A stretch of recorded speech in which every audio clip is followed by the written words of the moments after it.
Alright guys, Sean here, and today we're going to talk about Black Clover chapter 201. I just wanted to give quick predictions as to what could happen in this chapter. Recently we've seen that Patri has decided to side with the humans. This is good news for the humans at the very least for now. But what Patri actually brings forth on the table is the fact that he can actually talk most of the apostles of Sephira out of fighting the magic knights at this point, because if Patri reveals that he himself was played and that both the elves and the humans have been played, they could actually come to a compromise and ally themselves to fight against the common enemy. Just imagine what could happen if all these characters decide to side together and fight against the common enemy, which is the demon. So I believe this chapter would be some sort of roundup chapter where Patri would explain the situation at hand to all the other members of the apostles of Sephira and get them to ally themselves. I don't know what you guys think, but obviously some of the elves would actually find this rather displeasing or distasteful, especially those who actually have grudges against the humans. Having themselves being told that they were making a mistake will not be accepted by all the elves, obviously. So I expect a little bit of rejection at first, but at the very least they could ally themselves to fight against the common enemy. Now there's one character who actually has to explain himself, and that is Ron. We do not know the reason why he was possessed, and I would like to believe that he wasn't possessed 500 years ago, because if that's the case then he probably was a traitor and the one who caused all of this all along. So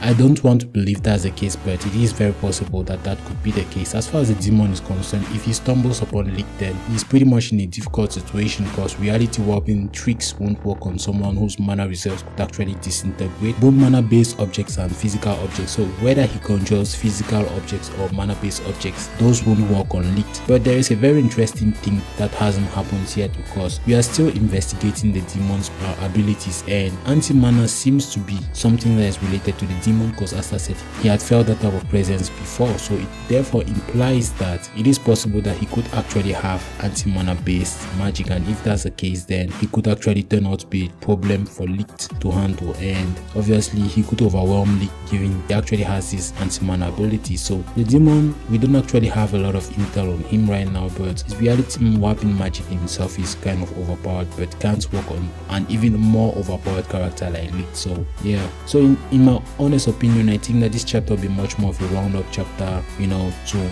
make both parties understand that they actually have to ally themselves to fight against the common enemy. This does in no way mean that the demon won't escape, because if he escapes then what will be the point to explore the diamond, the spade, as well as the heart kingdom? So it actually opens up a lot regarding the future of this series, and I really hope that Tabata continues to push forward and deliver in that regard. So that's all I have to say about this chapter. Let me know your thoughts about this in the comment section. Subscribe to become part of the Blizzard crew, and as usual I'm your host Sean. This is goodbye. Peace.